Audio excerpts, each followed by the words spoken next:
Peter here, just back again, just with the TransAlp. Some more about the accessories, tools I carry, where I carry them, all that sort of stuff. Start off with the tank bag. It's a Tusk Olympus, as you can see.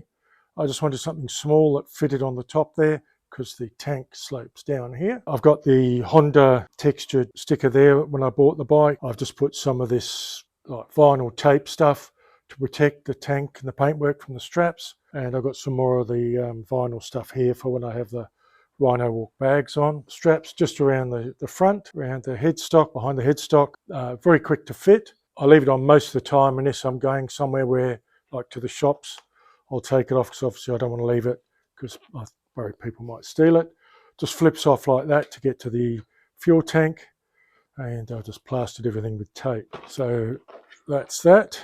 Right, on the handlebars here, we've got our quad lock with the AliExpress GPS mount, just clip bolts on where the windscreen goes. The adjustable screen extension. I do have a taller screen, a genuine Honda screen, which is about as tall as that, which I bought when I got the bike. But I just found that it didn't really help with a little tiny bit of buffering I get around the helmet with wind noise. So I went with this, which I had on my CRF, and you can adjust it down so you can get more wind on you if it's really hot. I have the genuine Honda 12-volt socket, just plugs straight into the wiring harness, so that's quite handy. I have heated grips. I mean, they look the same from the outside as the standard ones, but they just plug into the wiring harness. You can turn them on and off just with the function button. So you hold the function button in and you'll see the control comes up on the screen, and then you use the up and down arrows to choose the heat setting. You press the function button and you've got a little icon up here, shows you the heated grips are on. Turn them off like that. And then press it again. Oh, I've got the Insta360 motorcycle mount for my Insta360 camera, and also have a throttle lock. I've made some homemade steg peb type things. One thing I found when I'm standing on the bike, before I put those on, because of the shape of everything, I just found it hard to sort of grip the bike with my legs, and so I was getting quite a lot of arm fatigue. Whereas now you can lean against them, you can take all the weight off your hands, and I just found that good. Side stand foot, I put some Sikaflex underneath it, some marine grade adhesive sealant to help stick it on, as well as the 3 screws. And as I said before, the tool bag. Top box, it's just a small givey. It just gives me somewhere that I can lock my helmet, so my helmet will fit in there, along with some wet weather pants and gloves and spare water bottles and stuff.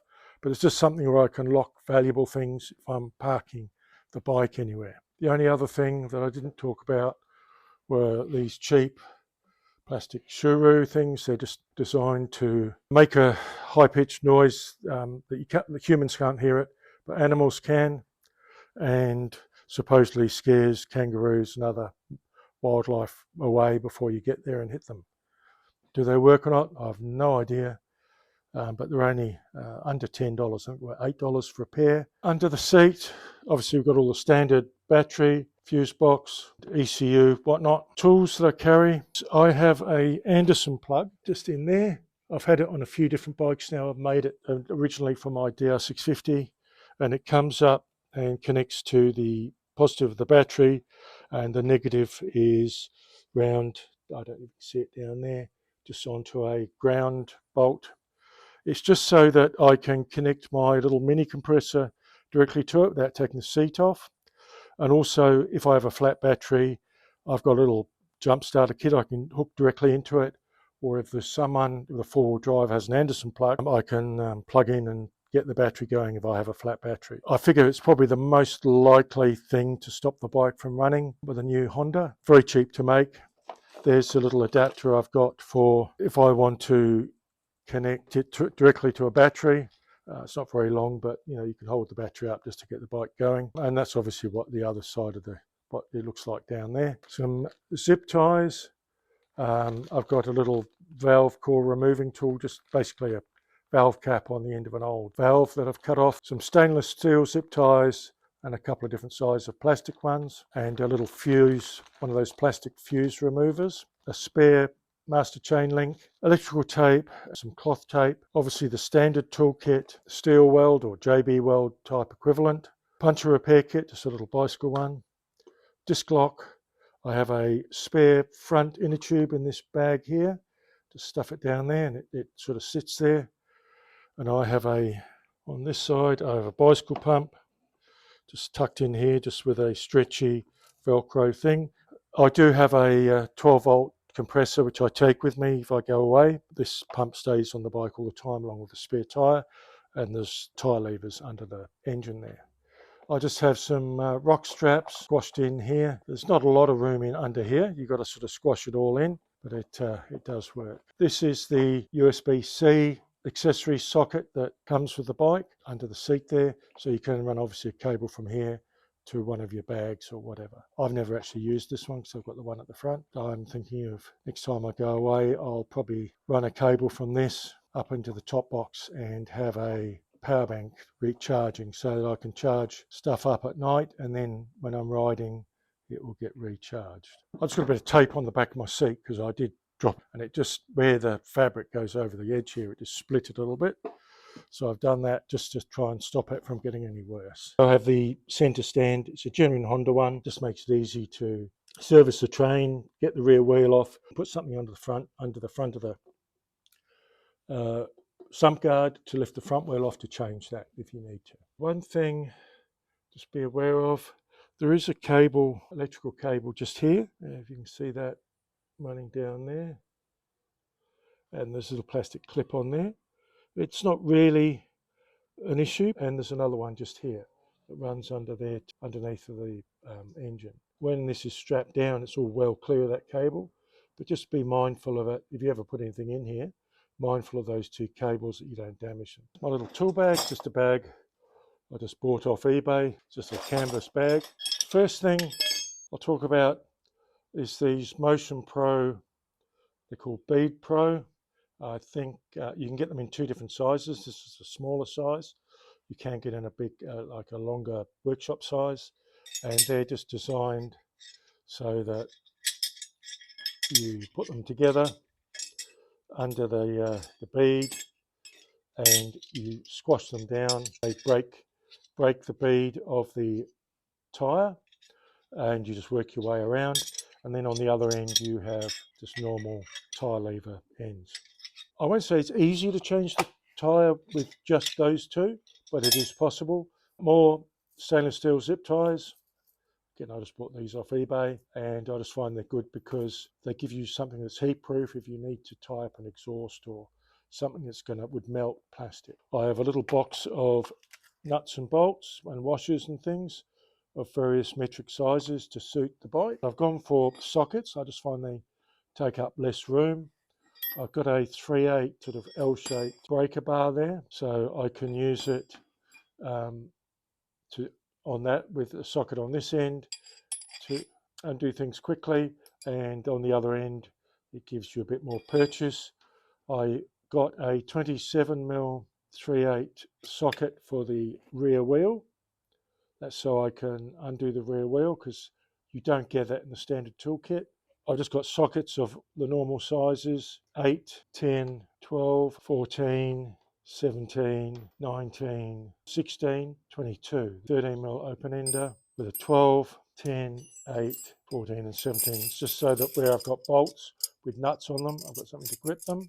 Adjustable shifter. This is a thing that holds the tyre bead down in the center of the wheel. Just helps you because it holds the tyre bead in the center, so you can actually get room to get the tyre off. Very light, small, so I put it in there because it does help a little bit. A little tyre valve tool, little pair of vice grips come in handy if as a pair of pliers, but also if you break a lever or something like a gear lever or something like that, you can use them as a gear lever just to get you out.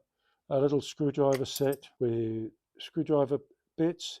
The star ones are the JIS Japanese type for the Honda users. Another roll of electrical tape. That's all I really carry. I think that's everything. The only other thing I just noticed, you can see the brass weights on the wheels. I bought some of those so that when I changed the tyres, I just balanced it. Right, this is the microprocessor air pump. In here we have one of those power banks that you can jumpstart your bike with. I'll take that out in a sec. And this I bought more recently is a battery powered compressor pump. I normally only take one of these, either this or those two. So the idea of the battery powered one was just you don't have to plug in wires, but it actually weighs almost as much as these two combined, and they are a bit more versatile. Right, so let's have a look at the compressor first. Right, also opened upside down. So it's called a motopressor. It doesn't have a battery in it or anything. You've got to plug it into something. You can set the pressures and turn it on. It just goes. Got a little one of these plugs that you can use for plugging into a battery charger if you're charging your bike. So it's a universal type plug. A couple of clips so you can connect it directly to a battery. I've also got one of the plugs set up for a Anderson plug, so I can plug it into my plug down the side there. Okay, and you have an extension cable in this magic box here. You have charging cables and stuff. A power bank that has one of these plugs on it, plus a couple of outlets, a little light, and this you can actually start your bike with. Again, I've set up one of these with an Anderson plug so I can plug it straight into the bike. Again, you have the battery crocodile clips for going directly onto the battery, and a little 240 volt charger. And that, I think, is just about everything.